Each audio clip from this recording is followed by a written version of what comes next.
일어나지 않으신 분들은 함께 일어나서 하나님 말씀 합독하도록 하겠습니다.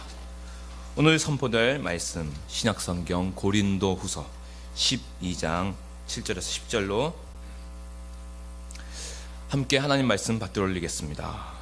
여러 계시를 받은 것이 지극히 크므로 너무 자만하지 않게 하시려고 내 육체의 가시 곧 사탄의 사자를 주셨으니 이는 나를 쳐서 너무 자만하지 않게 하려 하심이라. 이것이 내게서 떠나가게 하기 위하여 내가 3번 주께 간구하였더니 나에게 이르시기를 내 은혜가 네게 족하도다. 이는 내 능력이 약한 데서 온전하여 짐이라 하신지라.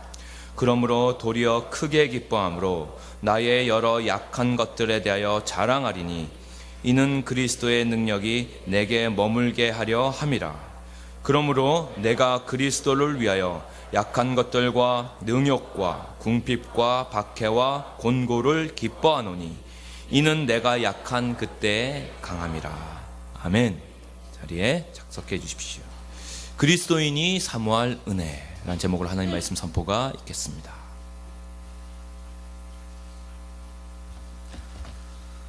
네, 이미 광고 시간에 말씀드렸습니다만 성도님들, 집사님들 기도와 후원 덕분에 무사히 잘 다녀왔고 또 사역 잘 감당할 수 있었습니다.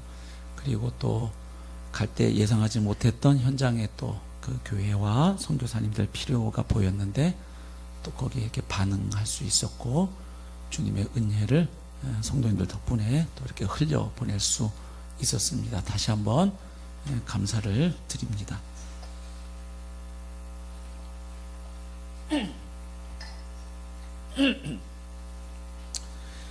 한 부부가 저녁밥을 먹고 오랜만에 산책을 나갔다고 합니다. 분위기 좋았겠죠? 공원을 이렇게 산책하다가 멋있는 곳에 벤치가 딱 있는 거죠. 그래서 이제 부부가 앉게 되었습니다. 마침 또 환한 보름달이 밝게 떠 있었어요. 분위기 얼마나 좋습니까? 아내가 남편에게 말을 했다잖아요. 여보, 달이 참 밝네요. 그랬습니다. 남편이 뭐라 그랬을까요? 보름달이니까 밝지 니는 그것도 모르나. 분위기 깨졌대요. 네. 아내가 얘기하고 싶었던 것은 단지 달 이야기, 보름달 이야기가 아니었겠죠. 그 얘기도 하지만 정작 또 하고 싶었던 이야기가 있었는데 이제 그것을 놓친 이야기죠. 우리가 하나님 말씀 읽을 때도 그래요. 어떤 진리를 말할 때 동전의 앞면과 뒷면이 있는 것처럼 우리 눈에 먼저 탁 보이는 진리가 있고 사실은 그 진리를 통해서 또 말하고자 하는 그 다음에 또 어떤 진리가 있는 경우가 많습니다. 오늘 본문을 우리가 대할 때도 그렇습니다. 먼저는 오늘 본문을 통해서 사도 바울이 말하고 있는 이 가시의 의미, 신비를 우리가 나눌 수 있고 그리고 그 다음에는 그것을 통해서 우리가 붙잡아야 할 영적 진리가 있습니다. 사실 오늘 본문 가지고 성도님들과 가시의 신비라는 제목으로 말씀을 나눈 바가 있습니다. 그래서 오늘은 그 내용을 간단히 나누고 그 다음 이야기를 또 함께 나누려고 합니다. 자, 우리가 신앙생활 이제 하다 보면 이제 하나님 은혜로 구원받고 난 이후의 신앙생활을 의미합니다. 복음을 깨닫고 이제 구원받은 거예요. 그래서 은혜로 이제 신앙생활을 하다 보면 그 이후에 주어지는 여러 은혜들을 또 경험하게 되죠. 그전에는 알 수 없었던 기도의 은혜가 있잖아요. 이제 분명히 기도할 대상이 생겼기 때문에 기도할 분이 생겼어요. 그래서 내가 기도하면 그 기도를 들으시고 응답해 주시는 분이 계시지요. 그리고 하나님의 삶 가운데 역사해 주시는 여러 가지 은혜를 누리게 돼요. 도저히 내 힘으로 해결할 수 없던 문제들이 주님의 도우심으로 해결되기도 하고 또 하늘로부터 신령한 은혜들을 복이 주어지는 경험을 하게 됩니다. 그래서 정말 예수님 믿기 잘했다. 너무 좋다. 이렇게 신앙생활이 행복하지요. 그런데 신앙생활 계속해 가다 보면 또 그런 순간만 있는 것은 아니잖아요. 하나님이 마치 내게 침묵하시는 것처럼 느껴질 때도 있지요. 특히나 나 자신을 끊임없이 괴롭히는 어떤 문제가 있어서 주님 이거 좀 해결해 주세요 이렇게 간절하게 기도했는데 웬일인지 그 문제가 해결되지 않고 계속 갈 때 조금 힘들지요. 또 인생에 꿈이 있었는데 그것을 성취하지 못하도록 방해하는 어떤 장애물이 있어서 하나님 이거 좀 제거해 주세요, 없애 주세요 기도했는데 그것이 없어지지 않고 여전히 내 앞을 가로막을 때 그런 생각 들지요. 이 무거운 인생의 짐 좀 벗겨주세요 했는데 그것이 나를 짓누를 때 이런 생각 할 수 있죠. 하나님이 나한테 침묵하시는가? 하나님 내 기도 이제는 안 들으시나? 하나님 나 여전히 사랑하시나? 이제 좀 애정 식으신 것 같은데 이런 생각 할 수도 있죠. 근데 이게요 신앙의 고수들에게도 있는 문제예요. 신앙이 어린 사람에게만 일어나는 문제는 아닙니다. 오늘 본문 보니까 사도 바울에게도 끊임없이 그를 괴롭혔던 어떤 문제가 있었다는 것을 알게 되죠. 그것을 어떻게 표현하고 있나요? 7절 보십시오.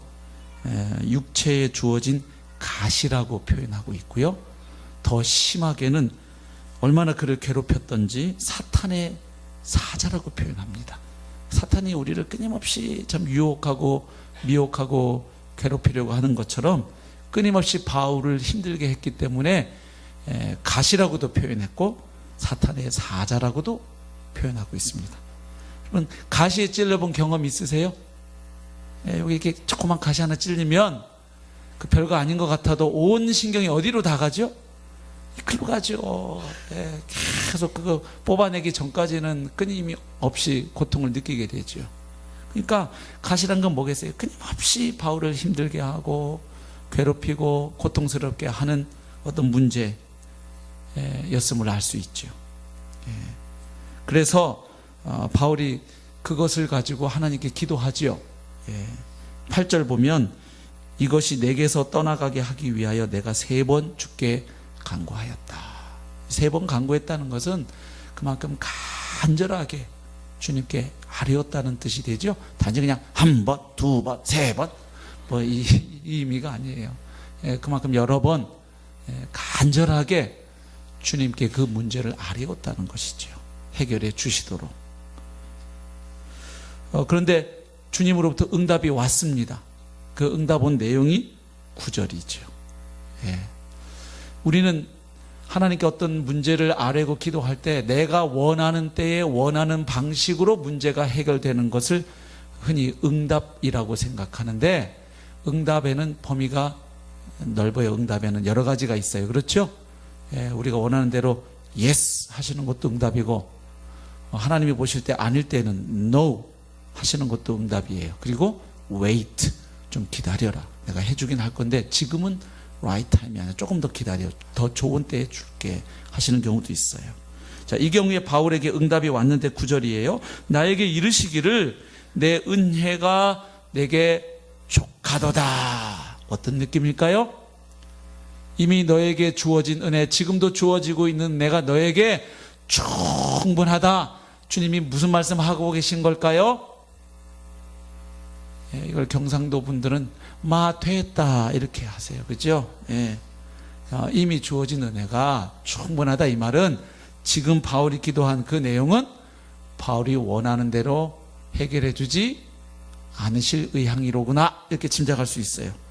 이는 내 능력이 약한 데서 온전하여 짐이라 하신지라. 그러니까 이 경우에는 바울의 기도가 본인이 원하는 대로 응답되지는 않았습니다. 자, 그런데 바울을 그렇게 힘들게 했던, 그래서 3번이나 하나님께 간절하게 기도할 수밖에 없었던 그 가시가 무엇이었을까요? 한마디로 말씀드리면 정확하게는 알 수 없어요. 왜냐하면 사도 바울이 그 가시는 이것이었다라고 말해주지 않고 있거든요. 이제 짐작은 해볼 수 있습니다. 뭐 여러 가지 가능성이 있는데 일단 육체에 주어졌다고 말하고 있는 것으로 봐서 뭔가 육체적인 문제이겠구나 생각할 수 있어요. 가시는 꼭 육체적인 것만 아니라 정신적인 거, 그죠? 영적인 거 많이 있을 수 있는데 육체에 가시가 주어졌다 표현했으니까 뭔가 몸에 관련이 있다고 본다면 하나는 이제 눈병이 아닐까 이렇게 보기도 하죠. 사도행전 9장 보면 사도 바울이 다메스커스로 가다가 부활의 주님을 만나게 됩니다. 그때 하늘로부터 강력한 빛이 그의 눈에 비치었죠.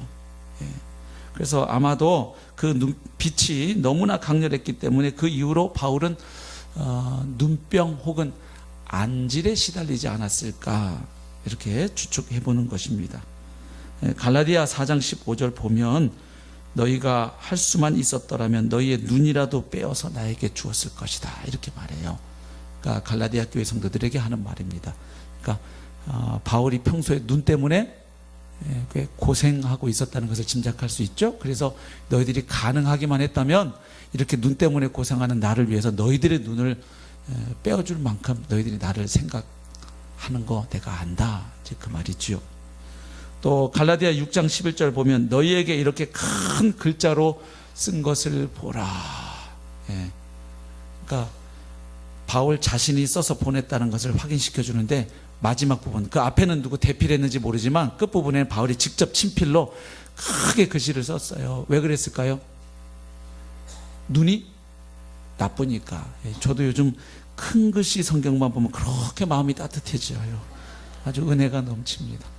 이번에 필리핀 갈 때 그분들 킹제임스 버전 성경 보시니까 들고 가는데 하필 글자가 너무 작은 거 들고 가가지고 안 그래도 오래간만에 영어 설교하느라고 힘든데 그냥 갑자기 본문이 안 보여갖고 이러느라고 더 힘들었어요. 지금 바울이 뭔가 눈에 좀 어려움이 있었다는 거 알 수 있죠? 그래서 그것이 끊임없이 바울이 사역하는데 그를 힘들게 한 문제였을 수도 있고요.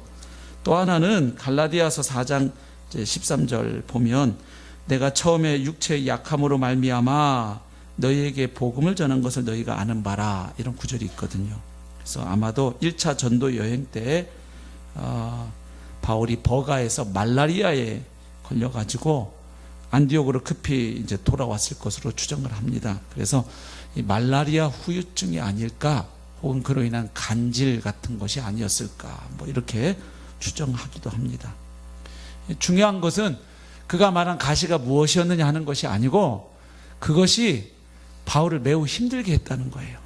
그래서 좀 더 원활한 복음 사역을 위해서 하나님 이거 좀 제거해 주시면 좋겠습니다. 이렇게 바울이 기도했다는 사실이지요. 뭐 어지간하면 바울이 참았을 겁니다. 그렇죠? 문제 삼지 않고 그냥 갔을 텐데 3번이나 기도한 거 보면 정말 힘들었던 거예요. 그리고 그것이 사역에 좀 선교 사역, 복음 사역에 방해가 된다고 느낀 거죠. 그래서 하나님 이거 좀 없애 주십시오 라고 기도했던 것이죠. 하나님이 들어주실 만한 기도로 보여요. 뭐 이기적인 기도도 아니고 선교 사역을 위해서 하는 기도였을 것인데 그거 좀 들어주시면 좋겠는데 웬일인지 하나님께서는 거절하셨죠. 내 은혜가 너에게 족하다, 충분하다. 그렇게 응답해 주신 것이죠. 그런데 주님으로부터 그 응답을 받고 나서 바울이 어떻게 반응을 했나요? 바울이 가시라고 불렀던 것에 대해서 그리고 또 여러 약한 것들이라고 표현한 것에 대해서 바울이 2가지로 반응하죠. 하나는 어떻게 반응합니까? 기뻐했고요. 또 하나는 그것들에 대해서 자랑했다는 것이죠. 어떻게 그럴 수 있었을까요? 우선 생각해 볼 수 있는 것은 바울이 주님의 응답을 통해서 자신에게 주어진 가시 그리고 혹은 자기를 힘들게 하는 그 연약함에 대하여 새롭게 이해하기 되었기 때문이죠. 자, 오늘 본문에서 말해주고 있는데 바울에게 주어진 가시의 의미가 무엇이었습니까? 2가지였음을 알게 돼요. 첫 번째는 바울로 하여금 너무 교만하지 않도록 자만하지 않도록 해주는 일종의 안전장치와도 같은 것이었습니다. 바울이 그것을 깨닫게 되었습니다. 그러니까 하나님이 말을 바꾸면 하나님이 바울에게 가시를 허락하신 이유는 무엇이었는가? 바울로 하여금 너무 자만하지 않게 하시려고 주셨다는 것이죠. 7절 보십시오. 여러 계시를 받은 것이 지극히 크므로 너무 자만하지 않게 하시려고 내 육체의 가시 곧 사탄의 사자를 주셨으니 이는 나를 쳐서 너무 자만하지 않게 하려 하심이라. 아멘. 다시 말하면 바울에게는 교만해질 수 있는 조건들이 좀 있었다는 것이죠. 특별히 여러 계시를 받은 것이 굉장히 컸다고 표현하는데 실제로 그 앞에 고린도전서 12장 1절부터 쭉 그 앞에 있는 내용을 보시면 바울이 경험했던 그 놀라운 영적 체험을 그가 말하고 있습니다.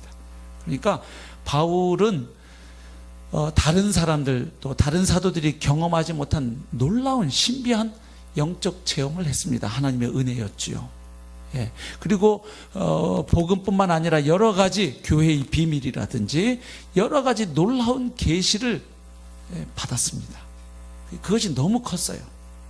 그거 아니고도 바울은 자랑할 게 많았잖아요. 여러 가지, 그죠? 그의 로마 시민권이라든지 그의 학식이라든지 여러 가지 바울이 자랑할 만한 것들이 많았어요. 거기에 더해서 놀라운 이 계시까지 받았기 때문에 바울은 자칫하면 교만해지기 쉬운 그런 상황이었습니다. 그래서 하나님이 이 가시를 주셔서 그것 때문에 바울이 늘 교만하지 아니하고 늘 겸손한 자리에 머물러 있도록 해주는, 그래서 자신의 능력, 자신의 어떤 탁월함으로 사역하지 아니할 수 있도록 해주는 안전장치였다는 것이죠. 자, 또 하나는 뭐였습니까? 9절에 나와 있습니다. 9절 봅니다. 나에게 이르시기를 내 은혜가 너에게 족하도다. 이는 내 능력이 약한 데서 온전하여짐이라. 자, 바울이 이거 좀 없애주세요 기도했지만 하나님이 그렇게 해주지 않은 이유가 무엇입니까? 이미 바울에게 주어진 은혜가 족할 뿐만 아니라 그렇게 함으로 그 가시와 연약한 것 때문에 하나님의 능력이, 주님의 능력이 오히려 온전하여지기 때문이었습니다.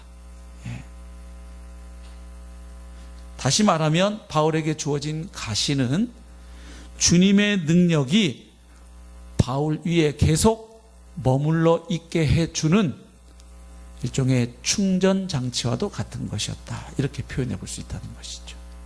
그러니까 여러분, 우리 그 핸드폰 쓰다가 이제 배터리가 다 나가면 어떻게 하나요? 다시 이제 충전기에 우리가 꼽죠. 그래서 충전하잖아요. 그러니까 바울에게 주어진 그 가시 혹은 그가 가지고 있었던 연약함은 오히려 그 연약함 때문에 주님을 그가 바라보고 의지하게 되어서 주님의 능력이 바울에게서 떠나가지 아니하고 계속해서 바울에게 머물러 있고 바울과 함께 하도록 해주는 충전 장치였다. 그러니까 이 두 개가 연결되어 있는 것입니다. 아까 교만하지 않게 해주는 안전장치. 그가 자기의 능력과 어떠함 때문에 교만해지지 않게 되면 누구를 의지하게 됩니까? 주님을 의지하게 되죠. 그러니까 주님의 능력이 계속 그에게 있게 해주는 장치가 되었던 것이죠.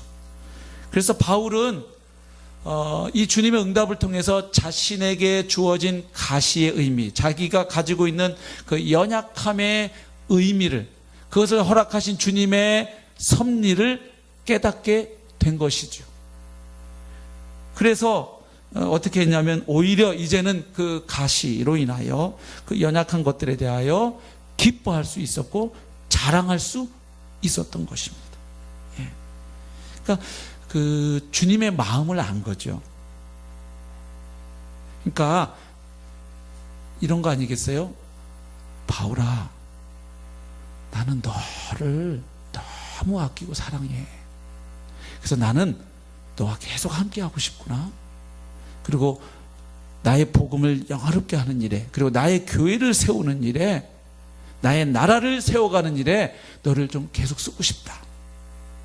근데 너 알고 있지? 나는 교만한 자와는 절대로 함께할 수가 없다. 그래서 네가 늘 겸손한 자리에 머물러 있고, 그래서 나의 능력이 너를 떠나지 아니하고 계속 너와 함께 함으로 말미암아 너를 통해 내가 증거되고 나의 복음이 영화롭게 되고 나의 교회가 세워지기를 원한다. 나는 끝까지 너와 같이 가고 싶다. 그래서 내가 너는 좀 아프겠지만 그 가시를 걷어가지 않는 거야. 왜냐하면 나는 너를 너무 사랑하니까. 그래서 너랑 계속 같이 가고 싶으니까. 반짝 쓰임 받았다가 버림받는 종이 아니라 끝까지 내가 함께할 수밖에 없는, 나의 능력이 떠나지 않고 너와 함께하는 그런 종으로, 그런 나의 친구로 너를 쓰고 싶다. 그 주님의 마음을 안 거죠. 그래서 기뻐하는 거예요. 그냥 이제 할 수 없이 받아들이는 정도가 아니라 막 그렇다면 제가 수용하겠습니다, 이게 아니고 기뻐하고 그리고 자랑했던 것이죠. 자, 이것이 오늘 본문에서 우리가 반드시 들어야 할, 그리고 붙잡아야 할 영적 진리입니다. 그런데 오늘 하나 더 나누려고 합니다. 오늘 본문을 통해서 우리에게도 있는 가시, 나에게 있는 연약함, 그것의 의미를 우리는 보게 되는 거죠. 하나 더는 이거예요. 여러분, 바울이 자신의 가시와 여러 약한 것들에 대하여 오히려 기뻐하고 자랑할 수 있었던 그 진짜 이유가 무엇입니까? 본문에 나와 있지요. 9절 다시 보십시오. 그러므로 도리어 크게 기뻐함으로 나의 여러 약한 것들에 대하여 자랑하리니. 왜요? 이는 그리스도의 능력이 내게 머물게 하려 함이라. 자, 바울은 알았어요. 자신의 약한 것들에 대하여 자랑한다. 이것은 뭐냐면 자신의 어떤 탁월함과 조건으로 자기가 구원받은 것도 아니고 사역하고 있는 것이 아니고, 이렇게 연약함에도 불구하고 자신을 붙들고 계시는, 사용하고 계시는 주님 때문에 자신이 쓰임받고 있다는 것을 알게 된 것이지요. 아멘? 그래서 그 약한 것들을 자랑한다는 건 뭐냐면 자신이 아니라 주님이 자신을 통하여 일하신다는 그 비밀을 터득했기 때문이죠. 그렇게 할 때 주님의 능력이 자신을 떠나가지 아니하고 부활하신 그리스도의 능력이 자신을 계속해서 붙잡고 있고 나타나고 주님이 영광 받으신다는 것을 알았기 때문이죠. 그러니까 무슨 말씀을 제가 지금 드리려고 하냐면 이거예요. 핵심 아주 간단해요. 바울은 단순히 가시와 연약함을 즐기는 메조키스트가 아니었다는 거예요. 그러니까 나의 이 연약함, 나를 찌르는 이 가시, 오 사랑스러워. 무슨 고통을, 고난을, 약함을 예찬하는 사람이 아니었어요. 그러니까 오늘 본문을 저희가 잘 이해해야 돼요. 단지 나의 약함, 고난, 고통을 즐기고 그것을 자랑하라는 의미가 아니에요. 바울이 말하는 것은 나는 그 약함 때문에, 그 가시 때문에 나에 대한 기대를 포기하고 철저하게 나를 구원해 주신, 그리고 나를 사용하기 원하시는, 나와 함께하기 원하시는 주님, 그분만을 바라보게 되었다. 그랬더니 이렇게 연약한 나를 통해서 주님이 일하신다는 것을 난 알았다. 그래서 내 목숨 다하는 날까지 나는 주님께 그렇게 쓰임받고 싶다. 그 말이죠. 그러니까 단순히 고통, 가시가 좋은 게 아니라 그것을 통해서 주님을 바라보게 될 때 주님의 능력이 나와 함께 하신다는 것을 알았기 때문이었습니다. 여러분, 우리가 이것을 놓치면 안 됩니다. 그러면 그냥 고난, 연약함을 즐기는 사람이 돼요. 그러면 정말 불행한 사람이 돼요. 그 가시 때문에 아파요. 그 연약함 때문에 힘들어요. 근데 단지 오늘 본문이 그것을 그냥 기뻐하고 즐거워하라는 거구나, 그렇게 하고 주님을 바라보지 않게 되면 아주 궁상맞은 성도가 돼요. 옆에서 봐도 정말 힘들어요. 근데 본인은 그거를 감사한대. 근데 감사하는 건 좋은 거지만 그걸 통해서 누가 드러나셔야 돼요? 주님이 드러나셔야 되잖아요. 근데 아유 진짜 연약하네, 못났네, 그리고 끝나면 와우, 이게 뭐냐고요. 이렇게 신앙생활할 수 있다는 거예요. 그러니까 오늘 이 본문을 말씀을 통하여 우리가 내게 주어진 주님이 허락하신 그 가시의 신비, 그 깊은 의미를 우리가 깨닫고 알아야 될 뿐만 아니라 더 나아가야 하는 것은 그 가시와 연약함을 통해서 우리가 누구를 바라보고 의지해야 된다. 바로 그 가시를 통해, 연약함을 통해서 일하기 원하시는 나의 주님, 그 주님을 바라보고 붙잡고 신뢰해야 할 줄로 믿습니다. 그럴 때에 그 가시가, 그 연약함이 축복의 수단이 되는 것이에요. 만약에 여러분 가시와 연약함 자체가 축복이라면요, 이런 경우는 설명이 안 됩니다. 가시나 연약함 때문에 망가지는 경우가 있습니다. 무슨 말씀인지 이해하시죠? 끊임없이 나를 찔러대는 가시가 있어요. 그리고 나를 힘들게 하는 연약함이 있어요. 그래서 그걸 계속 묵상하는 거예요. 그래서 망가지는 거예요. 아, 하나님은 나를 더 이상 사랑하지 않는다. 예수 믿어봐야 별거 없어. 에이. 그래서 자기 연민에 빠져서 나는 왜 이렇게 못났을까? 나는 왜 이렇게 잘할 줄 아는 게 없을까? 에이, 뭐 그래도 구원 받았으니까 천국은 가니까 이러고 살면 죄송하지만 그분을 통해서 주위 사람들에게 주님의 영광이 잘 드러나지 않습니다. 나도 예수 믿고 저 사람처럼 될까 봐 예수 믿지 말아야 되겠다, 이렇게 될 수도 있어요. 잘못하면. 그렇죠? 예. 그러니까 연약함 자체, 고통스럽게 하는 가시 자체를 즐기라는 게 아니고 그것을 허락하신 주님의 뜻을 깨닫고 그것을 통해, 그 가시를 통해서, 연약함을 통해서 주님을 바라봐야 합니다. 그리고 그것을 통해서 능력으로 나와 함께 하시는 주님을 경험해야 합니다. 그러니까 바울이 정말로 누렸던, 그리고 그가 원했던 은혜는 주님으로 말미암아 주어지는 어떤 다른 것이 아니었어요. 그러니까 우리가 예수님 믿고 나서 받는 복이 많죠. 더 건강해질 수도 있고요, 사업이 잘 될 수도 있고, 자녀들이 잘 될 수도 있고, 정말 힘들었던 어떤 문제가 주님의 도우심으로 해결될 수 있고요. 예, 가능해요. 그리고 주님은 그것을 또 기뻐하시죠. 우리에게 주십니다. 근데 그것을 복음의 핵심으로 여기면 문제가 생겨요. 그러면 지금 사도 바울은 이 경우에는 자기가 원하는 대로 문제가 해결되지 않았거든요. 그리고 사역자임을 생각하면 이것이 더 힘들 수 있습니다. 여러분 아시는 것처럼 사도 바울의 사역 현장에서는 놀라운 주님의 능력이 많이 나타났습니다. 그렇죠? 심지어는 죽은 사람이 살아나기도 했고요, 병자들이 치유되고 귀신들이 떠나가고 망가졌던 것들이 회복되는 역사가 일어났어요. 근데 한번 생각해 보세요. 바울이 막 안수기도 하니까 막 병이 팍팍 나아요. 막 성령의 은사가 부어져요. 근데 정작 본인은 와가지고 예를 들어서 안질려서 눈에서 뭐가 진물이 질질 난다고 생각해 보세요.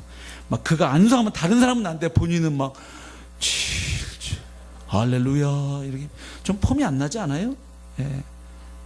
아니면 또 막 진짜 그게 말라리아 후유증이거나 간질렸다고 생각해 보세요. 막 말씀을 능력 있게 선포하다가 좀 있다가 막 간질 때문에 막 본인이 이렇게 힘들어하면 그 참 스타일 구기는 거 아니에요? 예. 그렇죠? 근데 바울이 그것을 기뻐하고 자랑할 수 있었던 것은 그 연약함 때문에 자신에게 주어진 계시와 여러 가지 은혜와 조건들이 너무나 그거 의지하기 쉽고 자랑하기 쉬운 것들이 있음에도 불구하고 그 가시와 연약함이 너무 크게 다가와서 바짝 엎드려서 주님 한 분만을 신뢰하게 되고 그분을 의지하게 되니까 주님의 능력이 떠나지 않는 거예요. 주님이 그래, 너 마음에 들어. 내가 너에게 능력을 부어줘야 돼. 왜냐하면 너를 통해서는 내가 드러나거든. 복음이 영화롭게 되거든. 주님의 나라가 세워지거든. 나의 이름이 선포되거든. 그래서 나는 너랑 함께 할 거야. 바울 잘하고 있어. 잘하고 있어. 이걸 아니까 바울이 그 가시, 그 연약함이 얼마나 소중했겠어요. 단지 그거 자체가 좋아서가 아니라 그것 때문에 자신이 늘 주님의 은혜 가운데 머물러 있게 되고, 그로 말미암아 주님의 능력이 그를 떠나지 아니하고 그와 함께 하니까요. 그러니까 결국 바울이 알았던 은혜는 이거예요. 성도에게 최고의 은혜는 주님으로 인하여 병 낫는 것, 은사 받는 것, 기도가 응답되는 것, 문제가 해결되는 것, 경제적인 복을 받는 것. 예, 주님이 주시는 은혜고 복일 수 있습니다만은 복음의 핵심은 그게 아니고 주님 자신이로구나 하는 것입니다. 예, 여러분, 아이에게 최고의 복은요, 엄마가 주는 초콜릿이 아니에요. 그 초콜릿을 기꺼이 주는 엄마예요, 아빠예요. 그 초콜릿을 복음으로 여기면요, 초콜릿 다 먹고 나면 그 다음엔요, 그 아이스크림 다 먹고 나면요, 예, 그 아이스크림 먹고 나서 너무 달아서 힘들어하면 또 물 주는 게 엄마예요. 예, 그렇죠. 음료수도 주고. 예.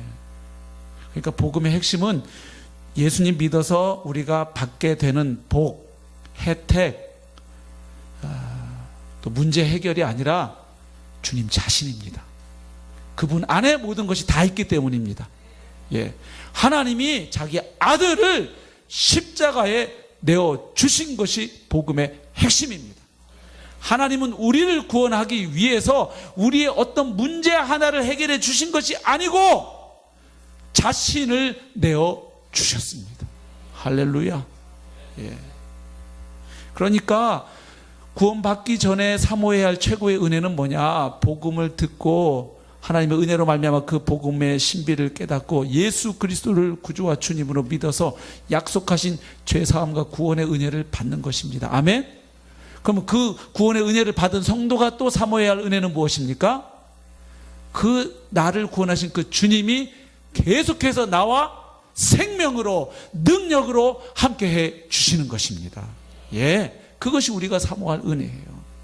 주님이 나와 함께해 주시는 것, 나를 통하여 주님이 드러나시는 것, 주님의 복음이 영화롭게 되는 것, 내가 계속 그분을 위한, 그분의 복음과 그분의 나라를 위한 주님의 도구로 사용되어지는 것, 복이죠.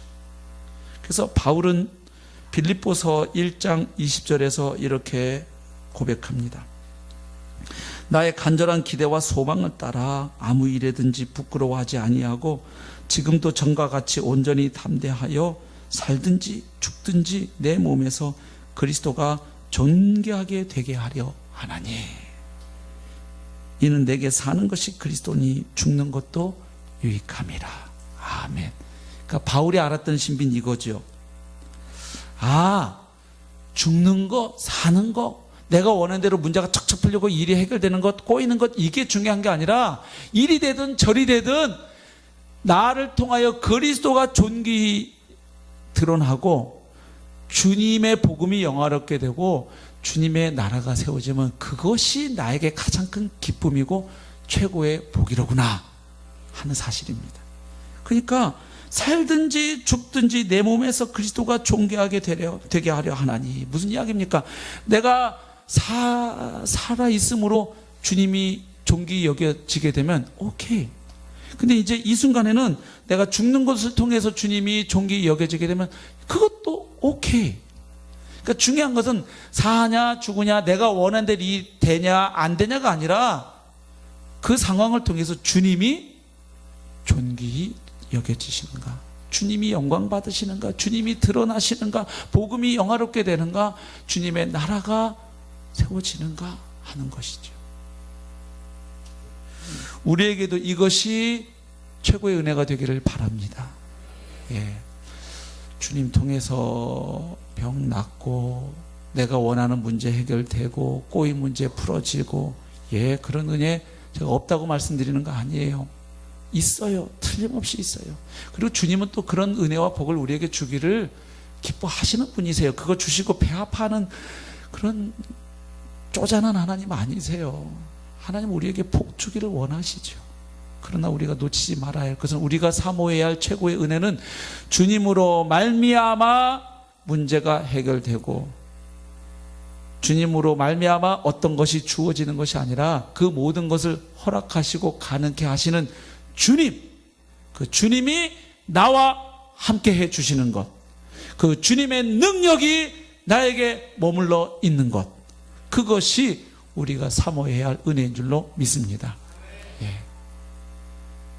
그러기 위해서 우리에게 주어진 가시가 있다면, 나를 힘들게 하는 연약함이 있다면 그것을 새로운 주님의 관점에서 바라보고, 그리고 그것을 통해서 주님 앞에 나아갈 수 있기를 바랍니다. 그 가시만 보면 안 됩니다. 그 연약함만 보고 그래 감사했으니까 그래 하라면 해야지 뭐 이 악물고 감사합니다. 얼마 못 갑니다. 이거 나중에 확 주님께 섭섭한 마음이 확 올라옵니다. 에이 이렇게 되는 수가 있어요.